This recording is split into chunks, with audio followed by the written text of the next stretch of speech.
ba ho de ho pa offensive dware o na bende se mesua wo kakra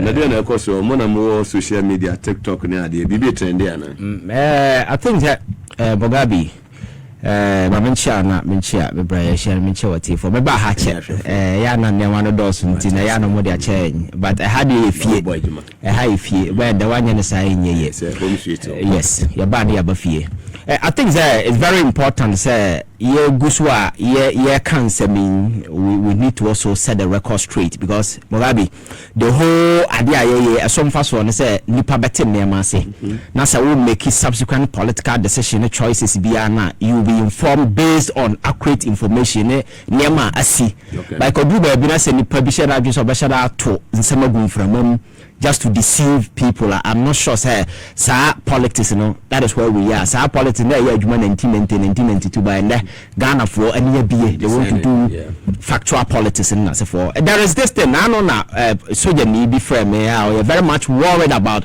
what could we never do social media. They say, Ghana, so therefore, no call you no. Or more.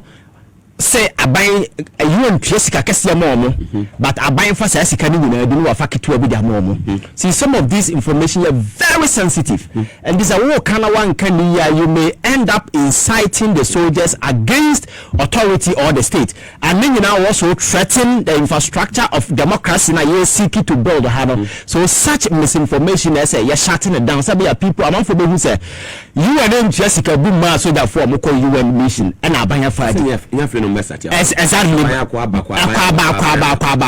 some of these things and sorry sir Bible sorry or say Musika Mafadi it doesn't work like that. Say that here say Amonoka saying UN operations in as for UN Nankasa challenge. America now are the biggest financier of UN. Exactly. Yes. US in the finance afibia 1 billion your friends $1 and the conclusion. Donald Trump by or say American first policy and introduce you. And for that particular reason, you know, or withdraw the Sikana Kakra. So instead of 1 billion last year, he gave about $680 million instead of the usual way. So you and Nankasa on the challenge that I drop it. And it is almost standing we are from Moba. You know, it's around 52 to your friends 50,000 soldiers. Or more reduced by 25%, or more 14,000 Kofi. And it's a one I'm going to say, Mom call we need to be fear, and Yagana by the Buba. And you and because of budget constraints, you know, what cut it down some of the soldiers. What I say, no more coffee. Anti, so we are no free man. You know, the say Trump were raising up. Exactly, because his back and forth on the geopolitical arena, and why also be a winning the back and forth with the UN. Of which any American corner, that's why the Sikadia Momo and other financiers like China, Japan, France, or Musikano Modebad Ekakrebi. The US is virtually financing everything. And you know, Ghana soldier for UN, no. Senator Ghana or that long-standing your friends say we are the Asuda for the whole world. It will interest you to know say Ghana are the 10th country had more personnel echo for UN. Yes, and see, that has been there. But this is what UN does. They every day beyond Ghana for Suda for no, they pay them $46 a day. Ya only soldier may now call UN operational. Your amount $46 a day. Side your market so $46 no. Never say 30 days. All the time say ubenya averagely $1,300 to $1,400. That is what UN pays to Ghana soldiers. Now Ghana buy say 46 you know. I am paying every soldier per day $35. So 46, you know, Ghana buying chia, so almost is like almost close to 80% of the money. So we can travel arrange. Yes. And you know, 1 year when I pay $11 actually. Say $11, you know, I buy the average $700 extra ticket now. I'm wakwaba. Answer about UN operation. You know, come baby could train for 2 weeks. And then we did the near money I buy it here. So you know, Ghana buy will have to find extra cash to support Nyama na ekosoro. So it's totally your fans and none of craze. Out of so book akojina akoka sam from I incite to say that for against your friends in the state because any sanity it's very dangerous because you see some of these things your security is very very important and some of the young people in our you cannot turn a dreamer and I never be a coup no mean you don't need a reason to do a coup at all because a child was here so I think that is very very important say you better sensible that trauma man for you and going forward maybe a $46 no credit movement because Donald Trump no you the secret you and in Tom Banch on Tom board there yes and you and some Tom Banch on Tom board there what I say Mugabe your fans say you and nigga on Tom board there on Tom Banch on your so da kwakutia sasika na member state de ba no e na ode ni nyuma enti when your budget control say dey make cut it down nipa na bi nko na ebi ma you so bi kwa to mo control kan so mo nim so mo so beja so mo dey obu jana mo kwa kodi dey and again I think that there is also another important thing I have to clear because na say who adebia no social media branch we say on the wira hopa na say John Mahama tam 10 billion e dey akwa your friend say e sobe up the city na sa sika no nke betimi e dey aye yes, as a 24-hour economy. Now, this modern day, a journalist will sit on radio and advertise such sheer ignorance. It's very embarrassing. And no one tells you for a colleague. Na bisado say ade we menti asese de city e Mugabe yakasa aban de sika e ba be shovel up dollar na asefo a enye say aban akota we bisika na sika de be sheme ya to bi na ayira it doesn't happen like that and that is a long standing your friends say monetary intervention we uko America there is something called standard swapping line with other countries who say US no try dollar but on to no he doesn't need any dollar reserve na but country outside US no hold the biggest your friends say reserve China that is about $3.4 trillion and this is what they does some person musically is stable then because of they have that direct line with America no and we release sika dollar at the moment not with our system just to take care of the stress it is a long standing practice course of bagana here they say aban at the sika ba aba be shame ama dollar na broswa the challenge is say one tree about no reserves that is the challenge but IMF when I know no your typical instructions at least let me acquire import cover 3 months there so what now say no can say Ghana ISCD that import cover and it means that there is enough reserve because of gold board and other monies are coming so government has that particular money in excess and sikano ya say ya kwa koche government and the sikano ba so that commercial banks will have access to dollar the Ghana government will take back the CD and Abasana, you also mops the SSCD in the system. I take care of inflation. And I will say inflation is 6.3%. And I don't want to see a non quatrain TV, so radio, so advertising ignorance. Now, yes, because as you can it's just government exchanging the dollar for CD. Other massa we na stable. So you can say I bind the secure be show ma. And yes, Sikana yara and I say, you betting the yard for Sikari young cover, the Yankasa Sika. But just say government want to make dollar available to commercial banks. Obi be there any trade in as a form available. And when it happens so because the only time I'm a dollar then when people want the dollar and they are not getting it. And then the man will never but when it is in the system the banks have access to some of these monies. I don't think that is a problem. And it's a challenge. We are the better super initial comment. Okay. Kakra na free any young to the main issues. You better AU chairmanship ECOWAS unanimously or more endorse His Excellency John Dramani Mahama say 2027 or non-call general mo and mo asani eba no so over the weekend you may be in the course don't be maybe I will do initial maybe Mrs. Sena can be about patriotism and they need to also show recognition because honestly I'm saying now you also thinking say Jumo my internet say I buy it me more money come. I'm sure in relationship I know when we need Dr. Samuel Sapon. Fantastic. Now in the region. You understand very formidable. Now and they are this why I call Ashanti region is because of Alaji Sani Soko. Alaji Sani Senior Soko, over the weekend. Didn't you know? I mean some of the information I am you begin to wonder say party is it really on course to say or to me I sustain any gains nana because if you want to sustain your gains the grassroots any team supporters now omodo buy no o man yes o hwe omo and the more you look at them well no and the bema wenya the motivation and the support for another election 10 days to Christmas. You understand? 10 days to Christmas. And it's our call now it's very important say party ni betumi ama ni akọ eye ni base ni so na enko say after an election you mentioned go board okowa me na mate bad me nyangu ye so kwa the line and na queue over amount for copper who the man is doing very at times you begin to wonder say na adai why should it be so.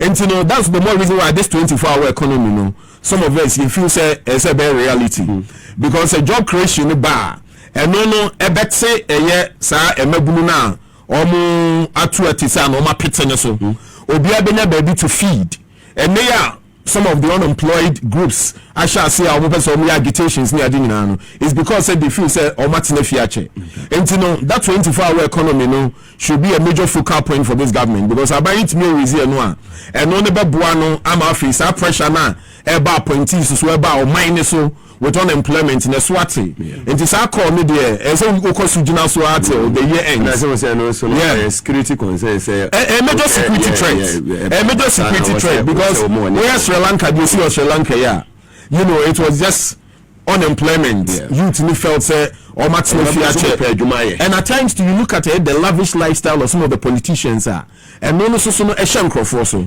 it is not a politician now your appointment try to still keep your low and when you are now phone you know no game boy when you scan a roof maybe up as a flaunt scan my mouth for a baton fantastic no an appointee daily livelihood or lifestyle meaning an amount for share to see say you know they can you know learn something from it no about buying so but why appointee now you also want to flaunt your luxury no on people and no ma buying no bad time more fantastic and to the circle is very important then again the issue are now raised about Lumba there no also yes so no a bit into the creative arts and now earlier on I was saying Senka buying the crown adopt Lumba a year as a state funeral so I buy a state funeral new year.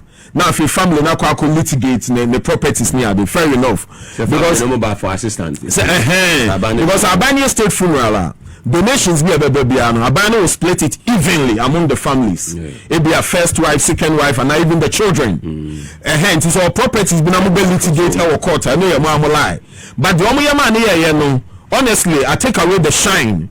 Any munyama Lumba benya because only a Ghana's Michael Jackson umpo it is also a year no from day one or 2 year any whole confusion about the amount for year the goon who fee the busiano so any adeni nana it has honestly taken away the shine from the you know the ceremony and think a teacher near Nintendo and Komoko now omutumi yeshe na nimunya minina no we're missing out of the ceremony and I'm believing say we no so be a better how going forward no na you beja ye because wow can say you need that nipa beto and as nipa to so ana ya sheda ye bibi asif so ene ye nyesu hunu bi de asie de ye adisua kese de mayen week 1 week we are free home even look at the fallen heroes the 8 heroes here and you know how sorrowful like the nation got Arahu two or mine me adimina ask yourself say after some few months after our burial you see be from as a nation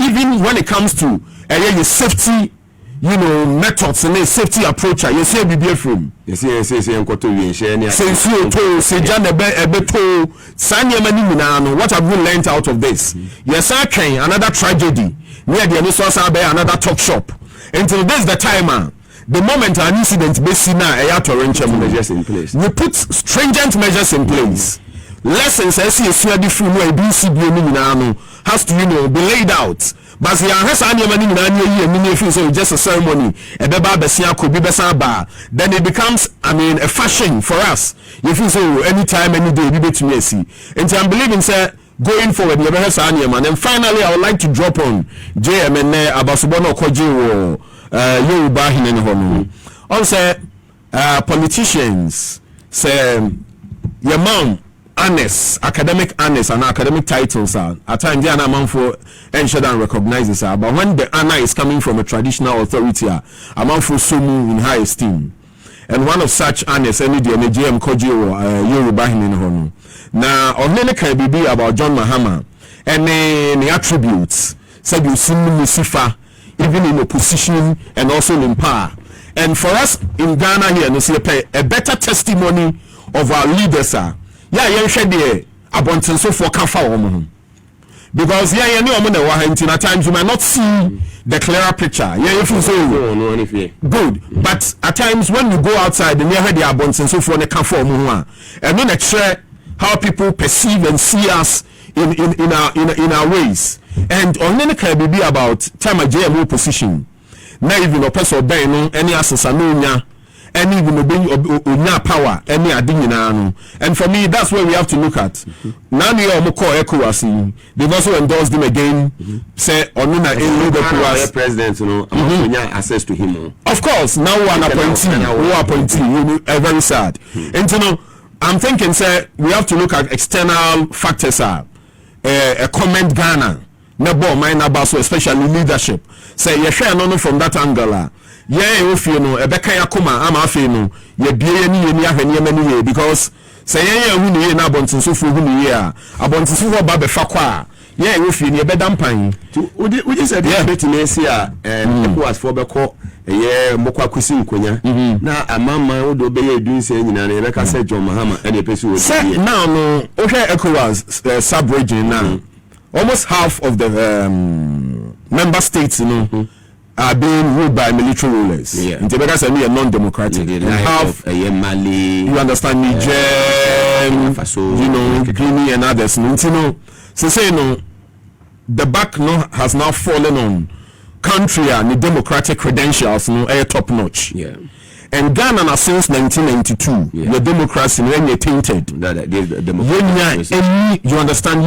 Any military intervention, upheaval, or takeover. And they look at those credentials. Fantastic. One government handing over to another government, a smooth transition of power. Yeah. Since 1992, irrespective of the noise in India, and all that. Even say and Tokwabeba, casualties are very minimal. Yeah. Unlike other countries. Even Senegal for a transition from one democratically elected government to another, they lost over 100 lives. Cote d'Ivoire recently, they lost over 200 lives. And they look at all those things. And as Adenis was rotational. And ocean from the rotational point now, Ghana, it deserves to be the chair. Okay. And I face every JM in high authority. Say no, stand out among the peers. Yes. We have somebody like Nigeria, Tinubu, for instance, age has caught up with him. Yeah. The energy, to even steer a populous country like Nigeria, it's missing. But all of it is a JM and the drive, the energy, the zeal, the charisma, everything about him, is something that Africa needs now. And that's what Africa is now lacking in terms of our leadership. And if you have a leader, or you're that firm and stronger, the thing can say such a person, he's learned a lot whilst at backstage. Yeah. Into us, just like me. For the past 6 months, I've been off air. Yes. Steady. Into Mesa back on air. I'm coming with some renewed energy. Fantastic. And some sense of aggression here. I'm hungry for power. What is it? You understand the hand? Such a character is His Excellency the President. And I'm not surprised on 2027 on chair AU and from ECOWAS to AU large. Yeah. I'm just hoping and praying. Say JM ECO AU obet me spearhead Africa. Your unity ni they na Gaddafi pe ya amem they na Kwame Nkrumah pe amem they na Haile Selassie pe amem Patrice Lumumba pe amem Mandela pe amem Mugabe mu pe na amem. This is the new Africa, a reset of Africa. Because honestly, say if we have leaders stand on their grounds, how much Africa is worth in terms of resources. Say if you are to match Europe or any of the blocks, whether Asia, whether Europe, or whether America, or even the Arab world, you're worth. We will stand on our grounds. The African our continental unity. Yeah. So if you're able to unite in terms of our resources, we break boundaries and barriers. Now, we are able to trade freely amongst ourselves. Now, it will multiply against her. we can stand on our grounds. This is Africa here, technology. Fantastic. When you're able to advance in terms of technology, yes, you're able to stand toe to toe with the Western world. And only a challenge now. Where are we pushing our resources to? We are mining. We are extracting a lot of resources from the soil and from the sea. But they develop your continent. So we have new leaders almost try to stand on their grounds, like this Burkina guy, Traore, even though he's a military leader, all the kind of transformation, energy, or the bahona. You know, among for teacher the man, same as John Mahama of Ghana. And we are just open and praying, say, going to the African Union, it's a bigger stage. Now, on Concord, Ghana, and in first, on Africa, and in Nafi, you showcase what the world, Africa has to offer the world. John, yes, I mean, recently, a year in your course, United Nations, ni statement or make you honor. And now, a year leaders or more equals Minano, or my sorry, say, Papa Win was a man, Ekwana, Okoye, AU China. Yeah, and no could be part because I'll say, words carry a lot. Yeah. And you know, the more Ubetumi expels a lot of positive things, words, people will also want to give you that power. Yes, yes, action speaks louder than words. Exactly. That's one thing. But you know, your words are now going ahead of your actions. So if you are giving us the words, give us your actions. And I'm hoping and praying, say, United Nations is a platformer, and mind you, most presidents have speech writers. Yes.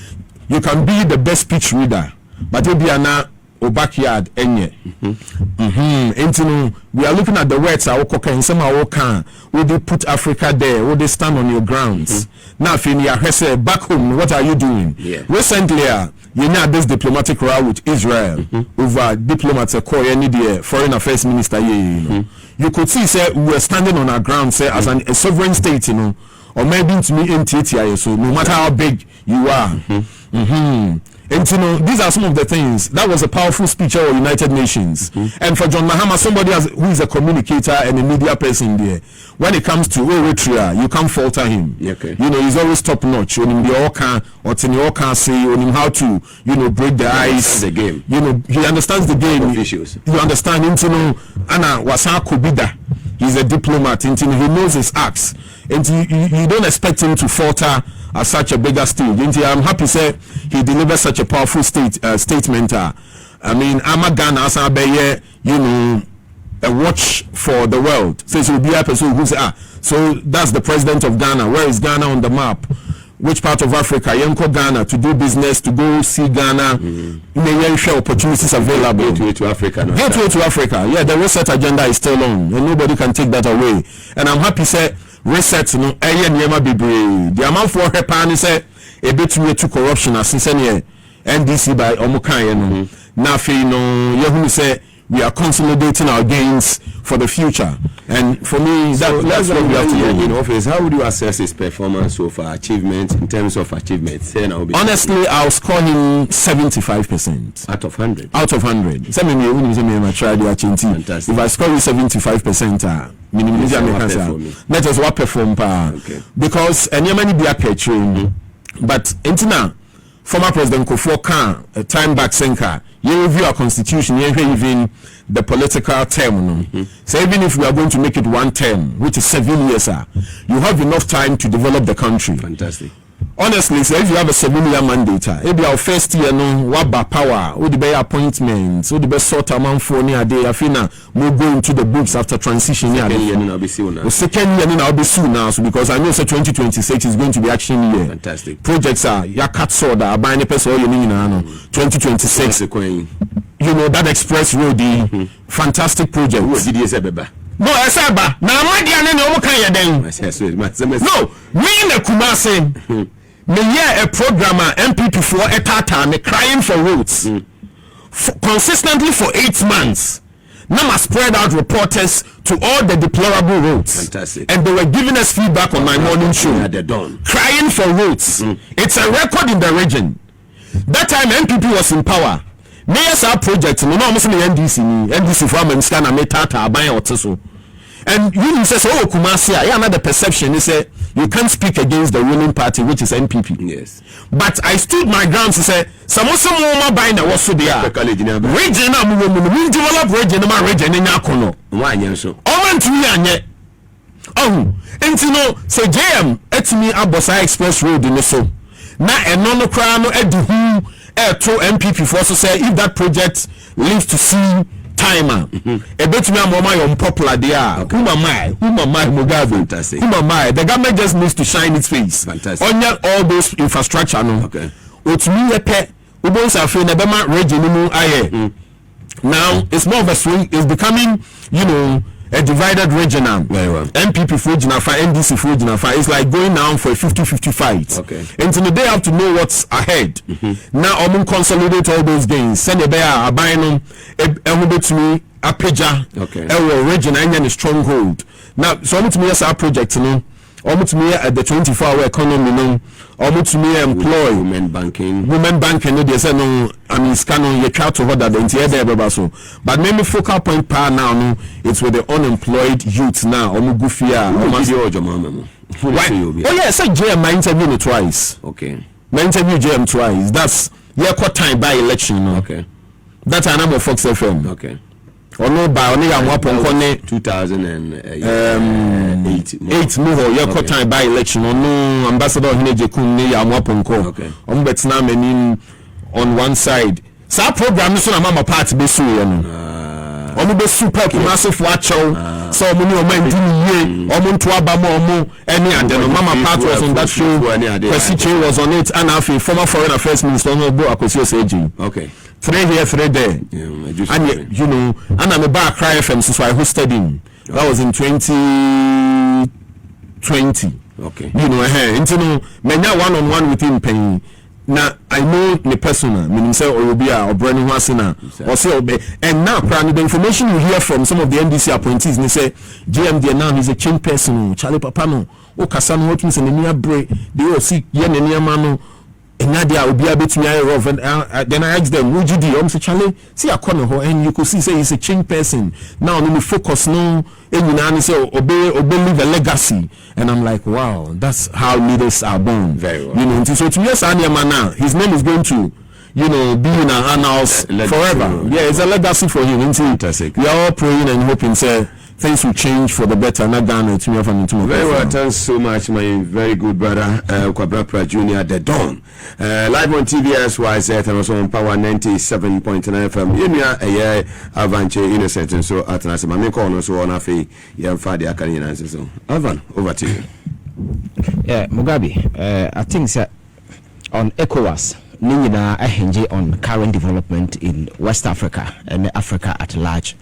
And I think Obia are very much concerned about Africa's development. To be a tunelino here, the state of play, you'll be very much concerned because Obada Sorene, Yasiku, Asiwo Guinea, Adiachi, Ku, Asiwo Burkina Faso, Ku, Asiwo Togo. When these news spring up, I communicated one thing, a choice, the fate Africans, our democratic institutions in Nihobian, because over around that, a man for who democracy is just young to Abanayan bang. The Akani my way, and I think over the years, all her use political power to abuse this democratic system. For a can be and a man for a lose trust and confidence. And Ghana, I bet him the example, and Ghana for Nasebi. Mature in terms of democracy. And near my man for you coup around us in Ghana, you came under the previous administration. The government became so belligerent, intransigent. As Kenyans or the castle will obey. We are dying and one obey. The government was not ready to listen to anybody. And to say near my way, the man for lose faith in democracy. And so around that. A lot of some of these things are happening because of Sanyama way, and it is very important. We must begin to look at these things over the years. Now, yen turn the narrative. Sebaya, once again, the African will get that particular hope. And that last we say, I can rely on these institutions, these structures. I will be to me on fire because everybody will become a law unto himself, and the pandemonium and chaos will continue just like we've been saying in Africa. And again, I keep telling people, says I will hear Africa. open continent here, our enough potential, human resources, we are the most valuable continent on the planet. When it comes to natural resources, we are the most valuable. And all two are now here on mind to say Nigeria. That be a cancer. The whole world, open my and the fertility rate higher, it means alcohol, young and crank to an and cry, and a man of my 2 pono, Nigeria averagely about 6 to 5. And it's a heavy resources because everywhere in the world, you need human resource. And America and other places like Germany, we had a rate at which are more than as if we are clearly in the next 20-30 years, it's going to affect the economy because we and our economy. But Africa, unfortunately for us, the youthful population on the world, you find them in Africa. So when it comes to this resources, the most valuable resources that a country will need to develop, Africa.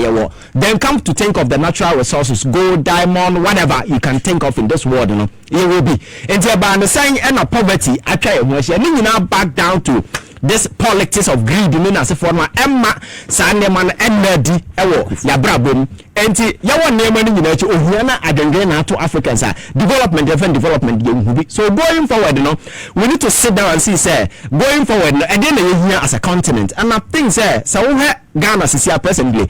Baby, and I am Abrabo, and I am Akuffo Addo pencil, and what one quite and I say, you're risky, Sanka, you're cool, not now, John Mahama comes into the picture, and 10 months after, we had that kind of transformation that is happening in Ghana. You'll be inspired to do say, oh, okay, so you're here, baby, and Ghana. This is on Maya. I'm a banner from the your friends saying commercial space. We could not even go to borrow money. Yeah. And Sika IMF a party $3 billion and are buying 2 gold board intervention to be generating over 7 billion within 10 months. And so certain people are thinking some intervention has been brought to bear. And again, Adiana Emma Ohiana attitude of my way, you say, you copy all the statutory funding. Sikano Kogu Babila Kabrani did some one of the biggest, one of the safest way is to uncap all these. And here now called district assemblies in that there is a cash flow. And until I remember to my culture say, you see your friend is saying cheap compound Afibia because the president has taxed them. Say Afibia we are making sure say we see your friend a cheap compound. Yes, it's because of the money has been released. What I say, and this way now what in China we are. So what is the magic? Because baby and Ghana Gina, all the credible rating agencies now right here out. And I am Kahokra, Moody's, Fitch, S&P, Ed Dangote Junk. Na Ghana, Obo Ghana DNA. So 10 months after, everyone is saying that this institution will write their score on Ghana. Not on more rating and high. It means that something has happened. And Mugabe, one significant thing that you need to know is that until recently, the inflation M53. Because Abana turned the Bank of Ghana into a printing press. Yeah, that's why you print the system. Then inflation, I'm 24. Then the government comes in, come out with a certain intervention. You project this by the end of the year. You end with either 8 or 7. So see, I'm 6.3. If the fundamentals are weak. Exactly. And so, yes, then you come to debt to GDP. We were hovering around IMF, the way at the back somewhere around 100% because now your debt here so much say now you to and your patch out. Say your debt to your GDP is around 45%. These are factual where you can't rebut them. Irrefutable fact. Said this is what is happening. Then the dollar to say it was around 17-16, and then you can see stability. So dollar is not just about 10 or 11. It is about stability, so that the business community can plan. So in the next 1-2 months, make me plan a business within a certain frame. And for me, that is inspirational. I mean, ECOWAS, Tunisia, other African countries, now they see the signs. And I don't know, my culture will be say, you see, the coming back of John Mahama, there is something that people know here. He has been there before as president. First one, they say, but the fact is that being there as president, he's very assertive. He's very bold in making decision. On India, say Okasa we na fena okoso no was sign because being there, no, that experience is there. He has tried and tested. So there is no time for mistake. And anything we say within a short period, or mining move in a certain direction. Yeah, any mistake 1 year. 1 year without scandal. Because I know the war by no better you do. Why would go about what you do? Buy the fire. Exactly. Oh no, sir. Just maybe a guy now do no. We are fine. Ukodin semuna. I'm not for my grandchild.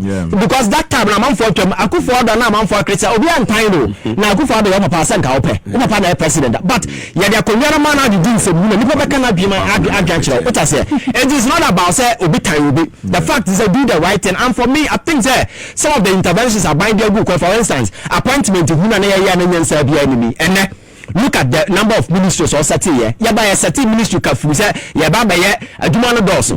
Akuffo Addo government ended up to be the most useless government in the history of this country. Another fourth project. Under 4 years in the year. So these are Nema HSA Abano. Something has changed. Something fundamentally a change. I am a Ghana for who improvement and inflation. You're saying and Nema Toman as a forum.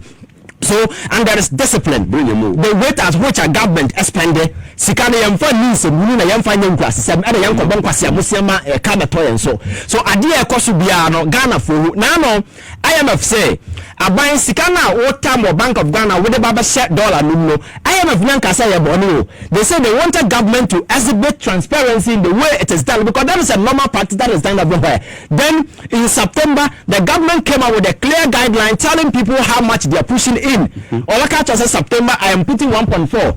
October I am putting 1.2. Last month I'm putting 800. So there is transparency. So you can't say abain papa. And yes, abain papa na the mistake. Abain mistake. Okay, obetie na waye bibi. For instance, my menka bin show. Lithium D whereby. I think in the wisdom of the government, if we say company na ko hit snag because there has been a significant drop in your friends and lithium sikano and the company no waje what in sign won't be jim from about also on yet and they are promising the party a bit too more for because as part of the negotiation they have to be relocated amount for more away nothing is happening then the company comes to government say Muhammad I don't know no your friends we need tons near $3,000. It's I drop it to 1,200 and the kasi a the boka. So that negotiation the course I didn't reduce about 5 then Ghana for so say daddy Akuffo Addo the 10 by kwa see am pena your friends and the yaman now Ghana for cancer about next year say if that is what you are saying there you let us pause yankwane ne Ghana for nko engage na yenyina yati ya ho ase a yankase yakase be no 11 dey na ba bibia be you shall pass so abmomo no ne wona na na wu no wa mo akonya na me na me ya busu apanyina nseburu na de bedi nipa na de tumi ama wo lumba ye feze na busu apanyina say ye do obi aka nya sasem bi ache no nti o na ye be ye a family settings you can do that nonsense but in governance Mugabe unti me di sanse buru no your mind no mind nipa na de tumi ama wo what I say you need to respect the people nya busu akonya that is why yes anything sa issue no buy no the government and the ministry of the land no apostle said then let us do a wider consultation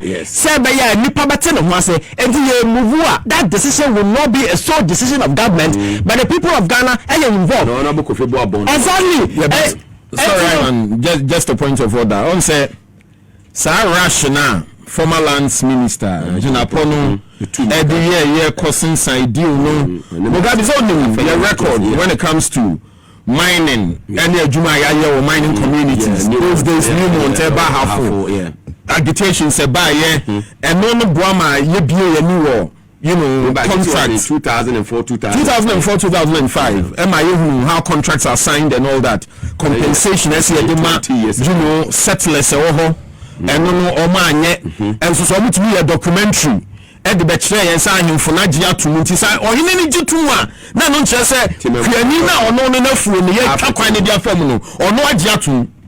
And for me, yes, our documentaries Nina in the rush. Esha that be portray so community crown or community na they mine in the crown for Bemo that I'm welcome. Yeah, you remember those days, New Month's time on now Wakam back in the crown. How many do you of Wakam? West Africa Association of Communities Affected by Mining. And to know, say if there is a restructuring of the agreement, near go back to the drawing board. Fair enough, because we need to do proper consultation and proper community engagement. Okay. Because a sick pain, first, second, third, and many times say you could do a good deal with Krobiswa. You should have the needed community engagement. So we say, a kutia in 2 months, actually, you know, now the whole agitation is made by a hundred albums. They are not moving yet.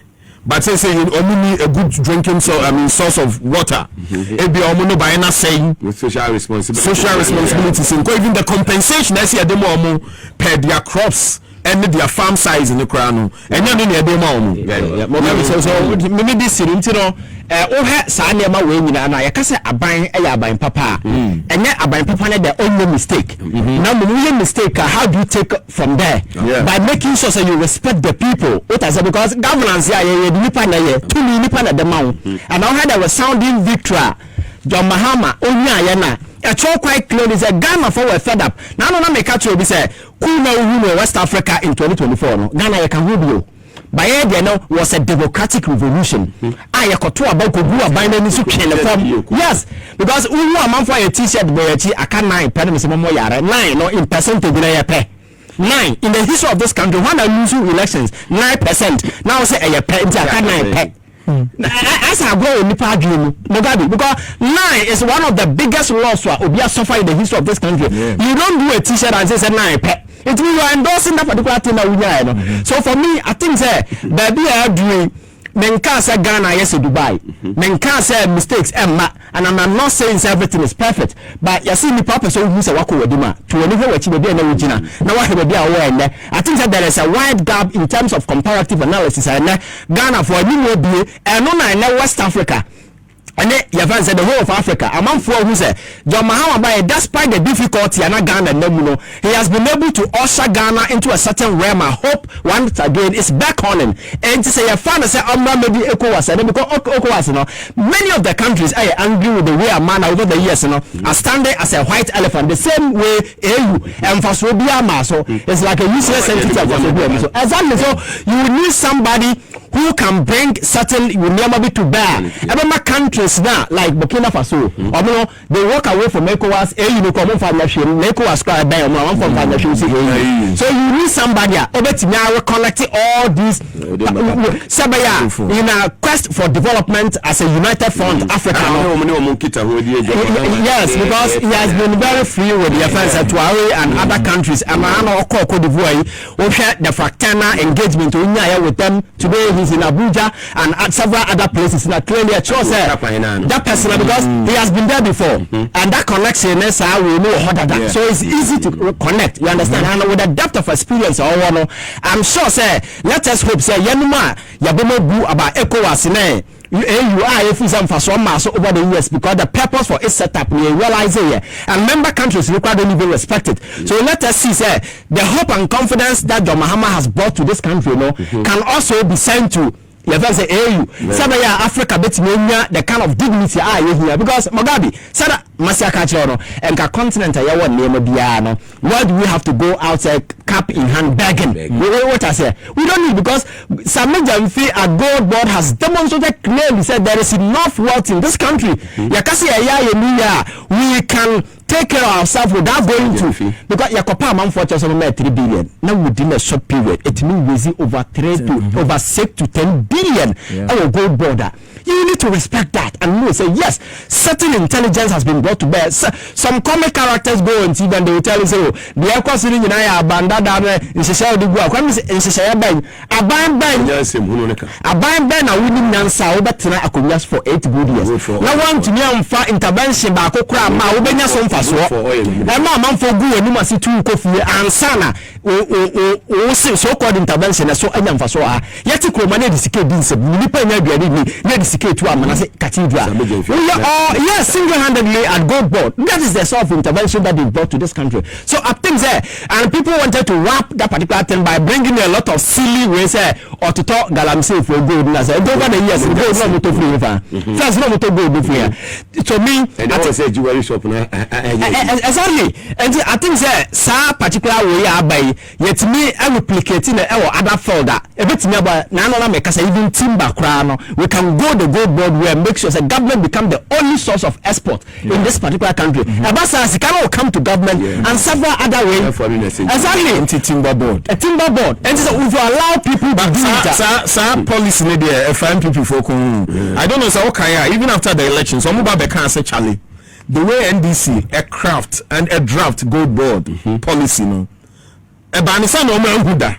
You know, and I'm like, I almost said that. And I said, but understand. I agree. What is why I say, I have my son, because a few Canadians and some children, even in the opposition, look at the conduct of and then now you said your mama beat me. I know, but you know, you say beat me and 10 times saying. Oh, I think nature is in his favor, because all the indicators in economic analysis be anywhere by a basis.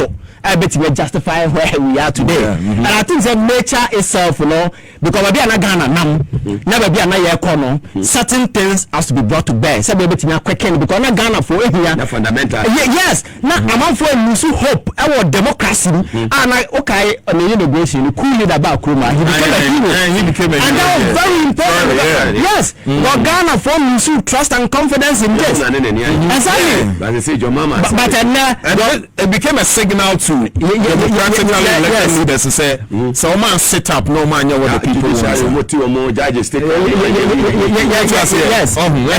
And you know, clearly a choice about something has happened in this country and a boost to Ghana for confidence and not just about a sem kaka otai say I won't bother Mahama abaso without anything I want for quite serious but there are factual realities a bit under pili whatever you're saying and it's a bad gold board ni a bad dollar ni a bad way so these are factors undisputed. Nobody can rebut them without any way there, which means something is happening. And for me, that is Adeba bringing investor confidence. And again, these institutions are making sure say we are alive. For instance, the judiciary over the years ruling free court by the biggest court of the land. Ordinary person to say ruling with the Nansaba ordinary people subjecting Supreme Court ruling to intellectual scrutiny, and they will tell you say Nansa be a new ruling. A choice that we are investor, you be very careful. And into that, most of our agreement with international, we know, obviously they don't want to use our court in terms of your friends litigation. Yes, they want to use foreign arbitration or any other court because they do not have or the millions of dollars in their bow. Now, judge Akwaja Poncha the Botiano, they will not allow that. That is why most of the arbitration are carbon. So I think that you will certain, all these critical institutions and agencies are very important. I think that John Mahama should stay focused and lay the solid foundation for a new Ghana that is about to take off. Because my culture Akuffo Addo era should be consigned as a dark pages in our political history. Nobody want to go back. But going forward, in the future, John Mahama may be seen as the person who built the foundation for the new Ghana taking off. And I think that for now, he's on what track it may build on this. Ghana will once again get to our destination. Very well. Live on TV as well as and also on Power 97.9 FM. Don, all the Kakrebeka who and Afe, you move on. Yeah, why not? Because say you come about GMDR, now there's a lot. Now me the American is going to the African Union, any ECOWAS, no, or which me put a shine on Ghana and Afe.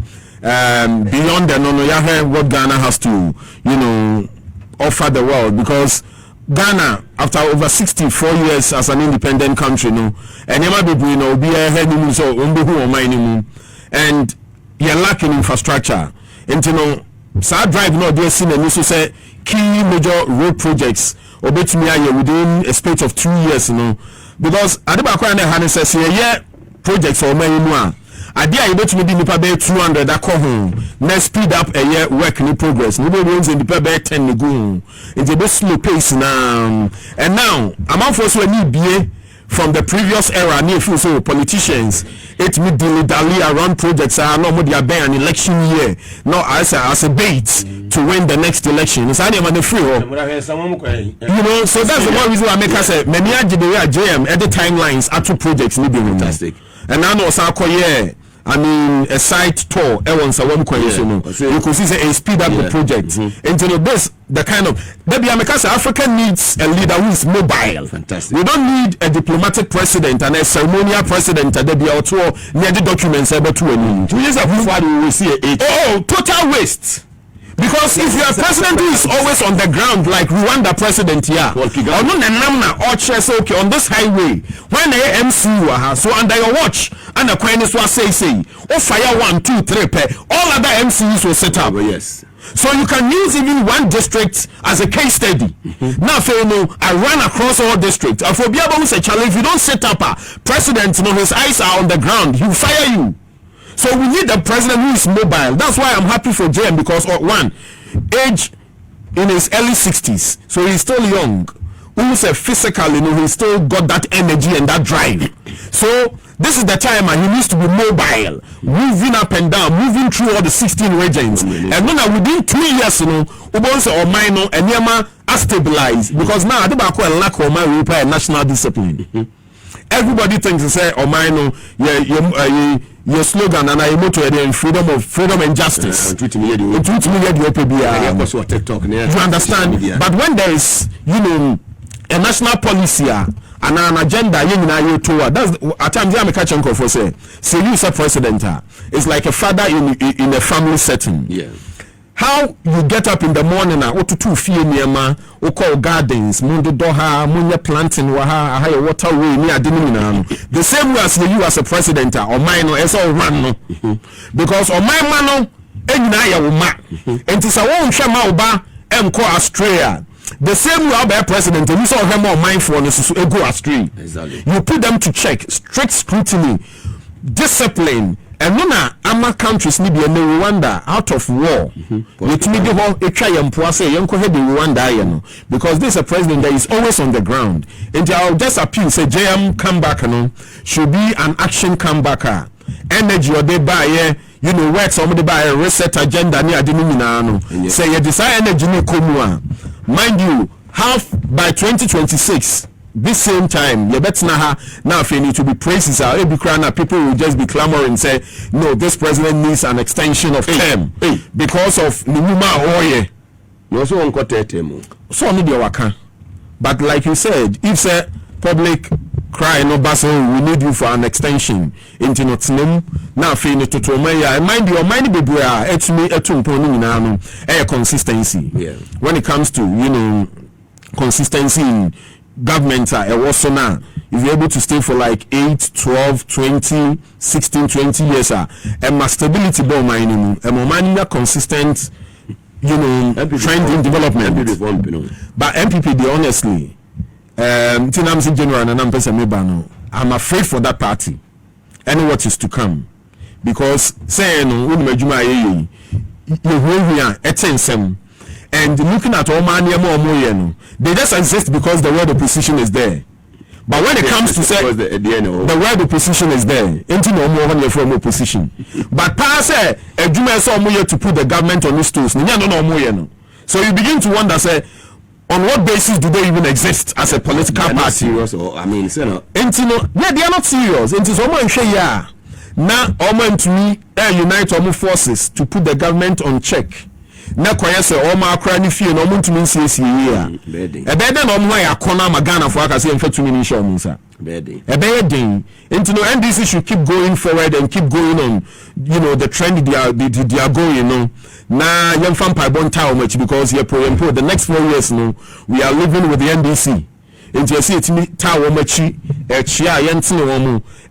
for me that's the beauty of democracy. So even if you are in opposition now or criticize constructively a bit of credibility. Yeah. But so if you are criticizing for criticizing sake because you are an opposition person and then you lose all credibility, that's why Bantam Pino ever can't answer me far expressway why unpopular so me and Sunday school meets what on popular Sunday school. Yeah, I mean we grew together in the same neighborhood. Me a Sunday school boom. And say Joseph and me are my classmates from primary Cambridge to Prempeh College. Okay. And as and so we are my Sunday school mates. How about to Mama Methodist Church? Let me do what you baby. Mango down. Okay.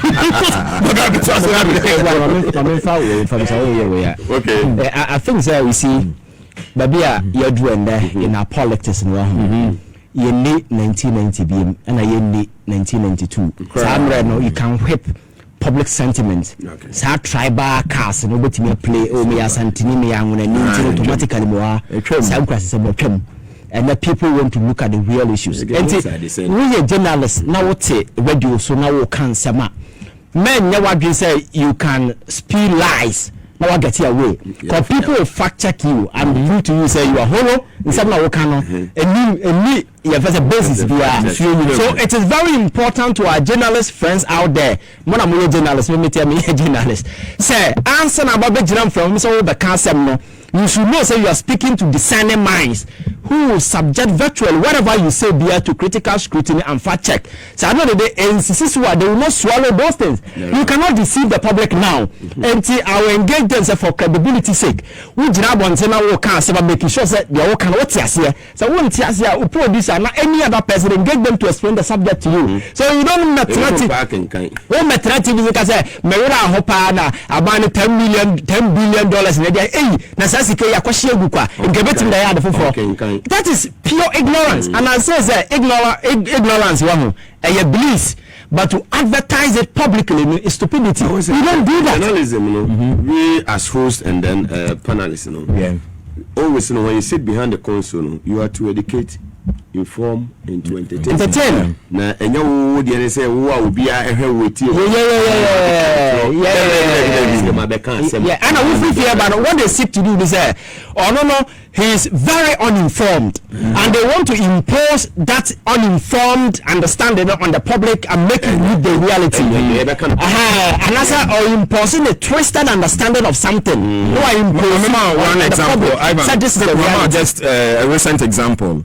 On say over the weekend there was a social media video be JM Sharaf or call event to be a military escort to be. Okay. Now I don't know where the information is coming from. A man fulfill say Abia young man in Mumuna will recruit military personnel and say on escort. Information I mean say military detail and now as security checking.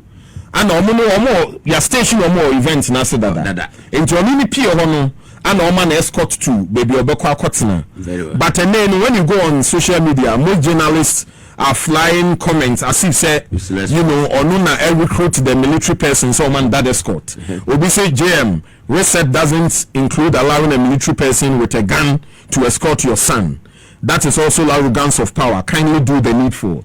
But you as a journalist, you should first do your check and find out say boy no ono an recruit military personnel no so fanning ko event no or ba not in the car mu ono me bie ni do ma no ono ne baaye and but when you that check now you this poster now for eventually information ministry government communications na say attorney general govt dan say na so you need kra ne bag be you need to do checks on most of these things now.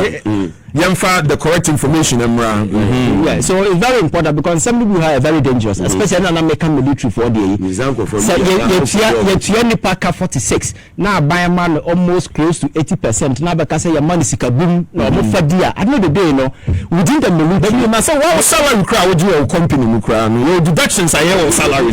Yes. Within build a certain animosity be all where you incite the forces and the back of fans and the threaten national security. So it is very important. Professional.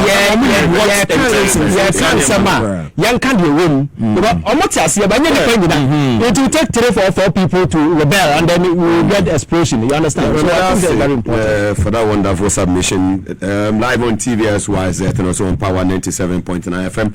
Yeah, fast like I said, Safari Valley Eco Resort or more doing in the eastern region will do environment where yes, serene year pa chese ura whether no so who say whether papa and wildlife experience will be never ho and mway antelopes ne a zebra moko na omo eba ostrich would do kwada ni do wa umani beje papa brunyi was with them kwada no ko umufri amanane na aba Germany, France, Belgium, Italy omo mufri Scandinavian countries, Sweden, Norway, Denmark, any Finland ba mufan kwada ni umra ho said be a omo betimenya wildlife experience ni bi ewo aso omunya ne ye kama omo serve local and continental dishes and no more swimming pool any gym bibia kama ewa so ho hwemacha kwan safari fari eco resort ewo dewi na eastern region mo okre constituency from 059 691 4394 059 691 4394 ofra omo ebejo so power specialist about hospital mama aduya na free wase brana so ye ho components wo minim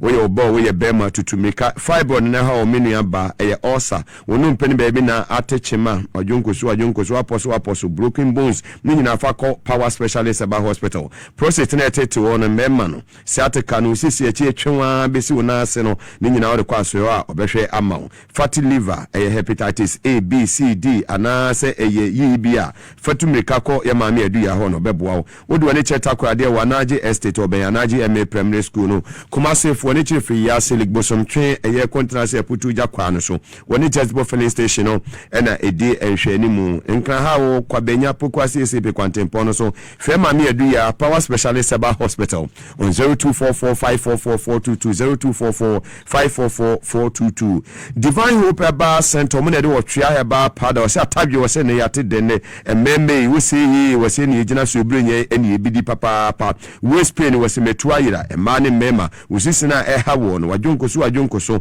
wonya Divine Hope Bar Center o medo ayato de se wo twia heba pada ne bia fatu nsu mu de wotia no na de agu cup ba ko mu nsu de no wanoma no pa enwumre no wasan bobi se de obo oti no koko na eha wo no pa se fifi wo anase esi wo baby sexual weakness mema o maye mre wo mpem no be me bie ni ho a waye mre wo mpem ye fa ne dadon be me bie ni ho a waye mre wo mpem a ye fa ne se eye Ivan be ma ho odia na efro capacity man ne mo betu mirika na wo de wani akire Divine Hope Bar Center wakope otwa he ba powder ne bi na wano ebedi wasema ma osa na etete wo no be ma watenka wo fom oba watenka wo fom menso disorder oba ku mfichiri wa ya se ball dwe wo hia otwa he ba powder ne bi num na no pa enwumre 1 cup fa ayino egum na nsuo de powder ne sanigum na fe yanko kofori dia fom mani tire gapsen pharmacy benya bi ho so nwane House of Dry Sanso na mo Cape Coast boachi ansa tema fom mani tire na boachi heba na eye PK gumbila nso aso wo tamale fe otwa heba eye powder fui e wo 0550639037 0550 639-037 na 0591 565 557 0591 565557 ofra omo ebeje so na bibia so atimi akonkan ede amount ewo aso Tema Development Corporation TDC Limited omo kire SCC omo bo mo modin ya chese Ghana's premier real estate development company omo announce say omo official entry into the Volta region ewo ho no is part of activities here leading to unveiling of its major upcoming maize a year development project ya chese Oxygen City yakopon eya atuma on Wednesday 17th December 2025 His Excellency John Dramani Mahama, President of the Republic of Ghana, within any munyambe kwa kweshe eye jumedi as at 10 a.m. ne jumedi atumi asheshe so ewo eye ho menyi ho emfim es natural mineral water brunya nsu ne endie enwane edibedi brunya es yene aye nsu wodi wani 37 abebese street the heart of Accra osu babeto Robert ewo ha ani asori ba nsu dudu obi a opibia no oba onsa ebetumi aka eye na wo ye word na wo ye engagement na wo ye brunya busuafu fra manani aba wo top no ahoho abefi nso so de serve wo no x natural mineral water mi wura mi fie no na me de serve nkoda yi mo sori anu anu mo nom anopa ewia enwumre efiem pibi ne fasim na wo so onya nkoda no nsupa say water is life memphis kan koto yade obenum nsu a x natural mineral water for ni chire adwuma mu ha 37 abebese street out of Accra usu and now be 0596273546 0596273546 wura usu ha na eja wura supermarket obushi ho a obushi ku fridge ni mu bebre obo ba kumie no wona akro no na chese yenkonkon brunyen enu an ye die bi hu Mr. Robert wa ha sanso na ofre Clifford on 0596273546 ya dudu obi a opebia no onsa ebetumi aka Victory garlic mesa efi Dr. Amuako nipadua no begyina ne naso ye immune system no ebe wo so kama ehu aso benya Victory garlic mesa blood circulation betimi akosi moja betimi edi nipadua no mafrisa ne yi a wo hia Victory garlic mesa sanso ene oba ko mfichi anu ya se ball dwedwe wo hia Victory garlic mesa obi a wontumi ne di wanu mato bro ne beka loss of appetite wo hia Victory garlic mesa se digestion bibia betimi akoyi a wo hia Victory garlic mesa tutumireke ko pharmacy shop ebewo herbal shop ebewo wo also pe Victory garlic mesa ni bi eye ni nyina no unya bi na ho no manopa enwumira ebetumi aboa wo mu ye obi a wo ye opemfo men numbi wo ma abofa ni fuso men numbi fe Dr. Mwako 0242545633 0242545633 and 0201293280 0201293280 wo fe Dr. Mwako a obeje oso Victory garlic mesa bra pharmacy shop bi ebenwo wo ma obenye bi ato Medimosis clinic and herbal center NFA Medimosis omuna akwakofa lifted capsules ediaba idwaso na lifted capsules si wonya bi na aboba eboye papa na obi sa say lifted capsules no duro ben duro a Medimosis ediaba idwaso a so wonya bi na wonuma eboa ema wo brebo no liver no tumi function ye papa ema yarewa bia ntumi ewura unipadua no esan boost we immune system no san aboa ma digestion so no etumi ekoso kama ewo nipadua no wompe we na opadie oba obemu wobetumi nipadua no begina na naso kama mo wabo adwuma ama bibia konkan a wonya so benya lifted capsules ni bi na wabobo na etumi aboa wo fe Dr. Medimosis on 0244068447 0244068447 ofra Dr. Ebejo so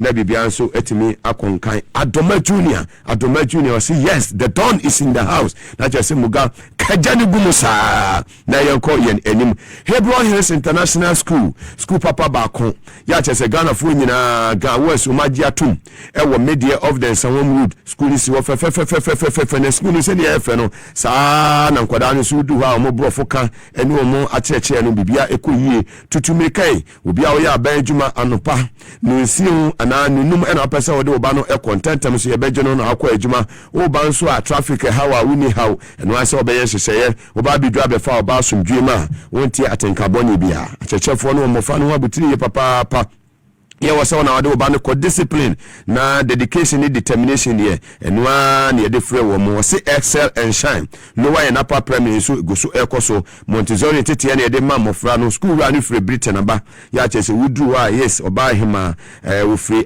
Britain aba oba bidu learning materials no de aba tutumiriku na nkoda no huma bia ne humudi he ne organic nko an what you say yes nam ne de ma boa ne kunu ne de ye aduane no nya afi ne yesi ye kwa yekura dabi emu kosi omodie no oma school no farmer enwa ne produce nkosua no nkokɔ no eni bibia mu omodi omu nantwie farm omu on point wonwai na jese nkwada no omodidie mu no kama pa ubedu ho no wo ye parent obedu wo menu no ho ena oba no so aduane bi ho no woni a wo ye allergy wo ye wo sa allergy bibia wo ho ye bibisa oba ne de ne woni ni wo fi menu no ho nti wo se oba no ene wo ko ye wodi gare ene kokko nti obefi awonsa ma ne the same food ni biem obehu hawa obesi ama ne duane die na timi akonkan school bi anya sa hyehyɛ pa wo ye say Hebron Hills International School say excel and shine media of the Sanwom Road ho na obehu mo akasema dunsia na nunsia abɔhyɛ no se nunsia ba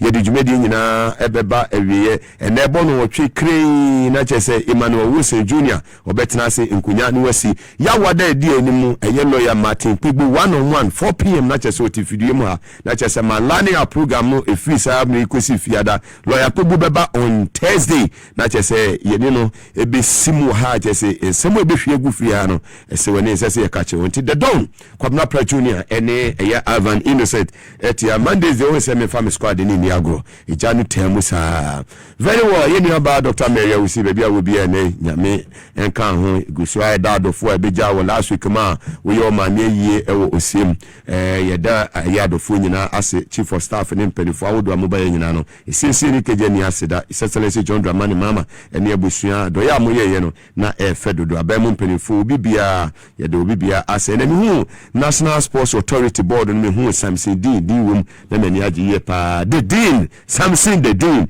oh boy juma well avan yɛmfa last one no on a year pandai na afei yɛmfa adwumadie no ɛmmerɛ momo share time no ɛma me so bɛsate na dɔn de meji ade okay so that one de me see here fantastic avan chance na dɔn for me yeah I think say the besia na asi no say oh your politics now o say o the arrogance na saa nneema we be ya we ya na uhu and this is a political party one lose power in a very shameful manner, but even in opposition they keep losing the numbers quite clearly. A choice your friends say they've crossed their Rubicon, and for me what the court did after examining all the facts the BCI but yeah birimu bisa say oh na NDC a win seat bebre na we mo ye ne dan Mugabe enya asore na ye politics and you need to be very serious say a can number ba ko kura na say wogine ye say wogifri min sab man ko tena fie because opposition na oye no or the mfaso ben na wo so a brabo na mo debo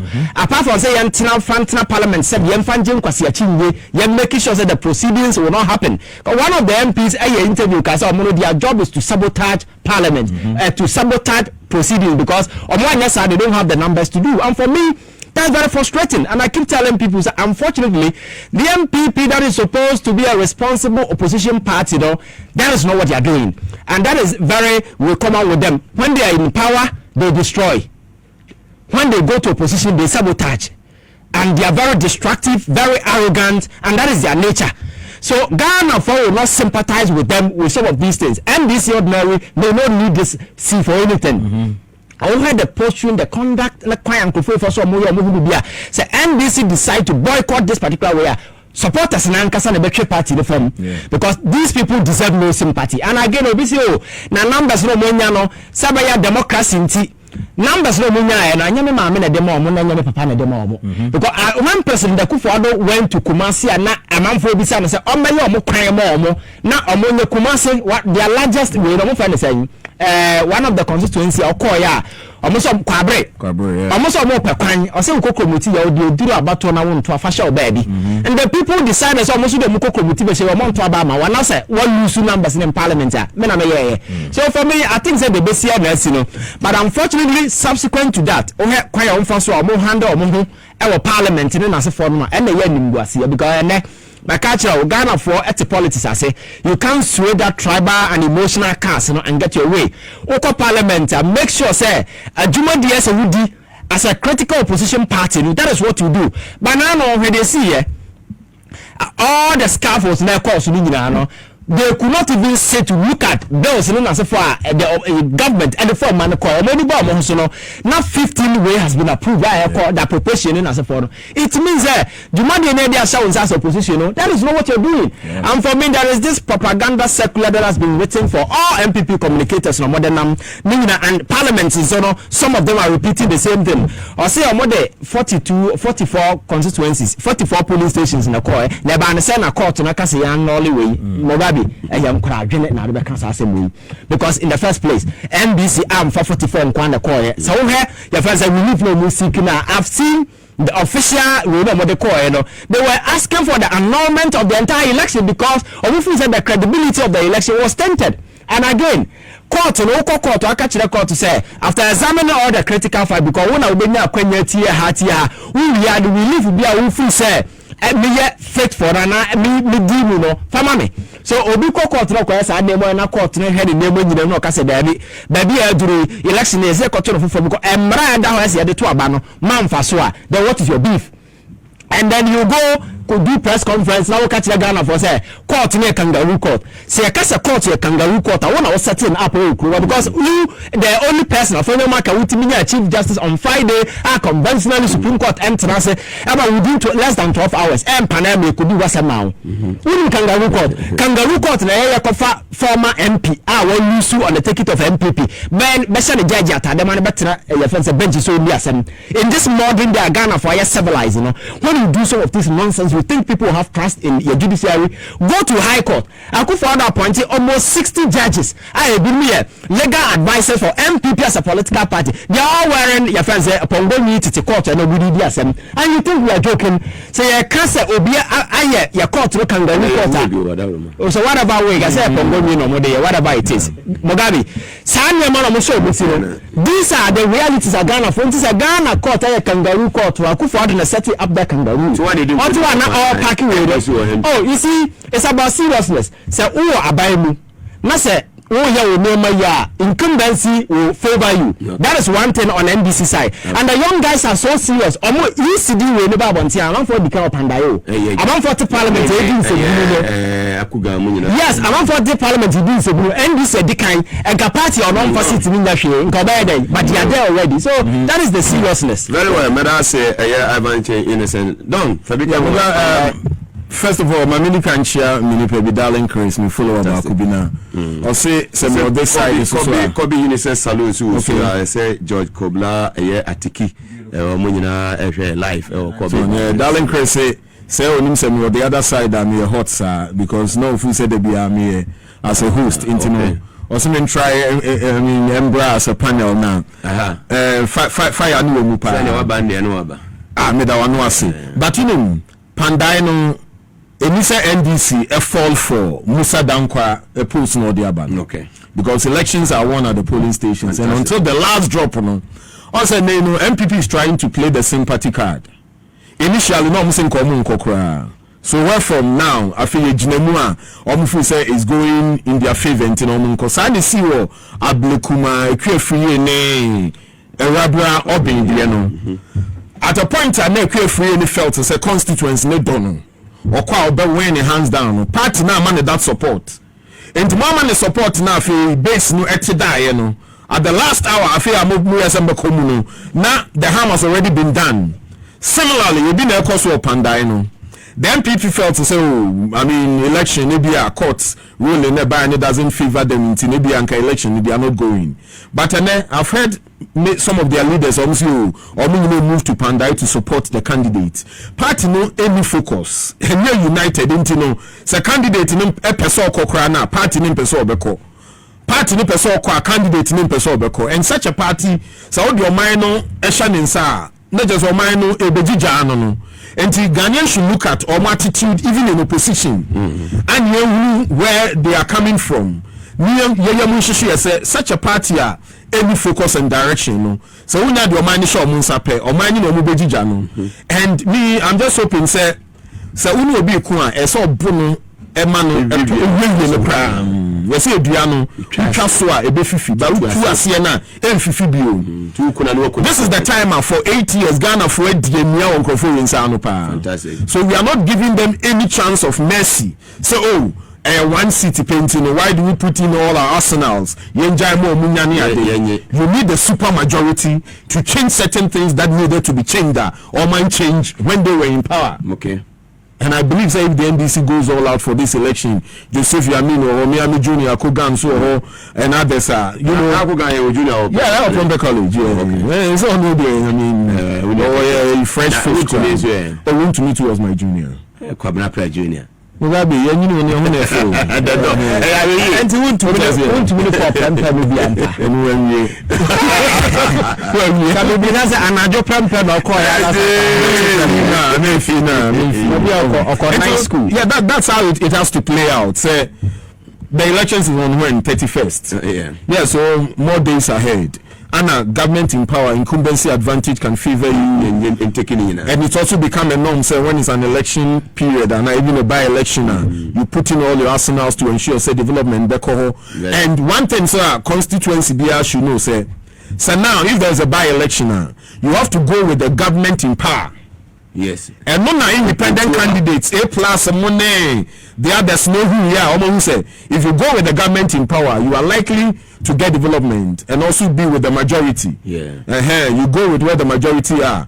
Into so man share no one candidate or your mudi into almost a manner. Mind the way be parliament on minister about crop very well, I say Kwabra Junior for your time. Sanso Madam Kyei Innocent and so I say na Chake Sen Command Mr. Nathaniel Addo, or former presiding member and parliamentary candidate for Ayabli Kumanov.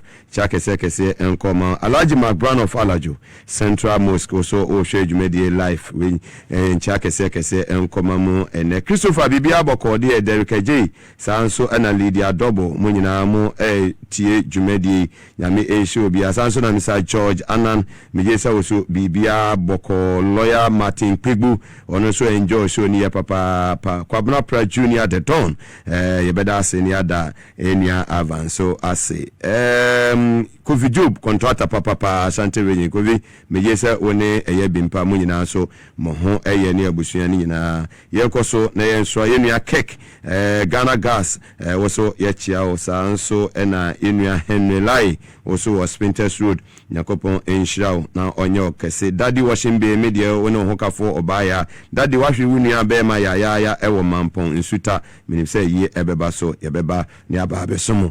Hey, Robert Safu Mensa Buba, former MP, Esunafo, no, and also enjoy showing here, Papa, boss, yes, and over here, Chacha, very well, but I'll be asking.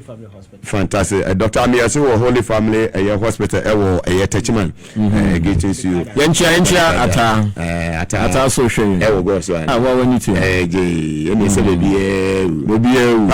Junior Mugabe Masu. Now, when someone Alex were friends. I'm one of the answer no of a name Stephen team. Oh, so time as Stephen team ran the chairmanship. No, can it team very well. Recent location says Stephen will US or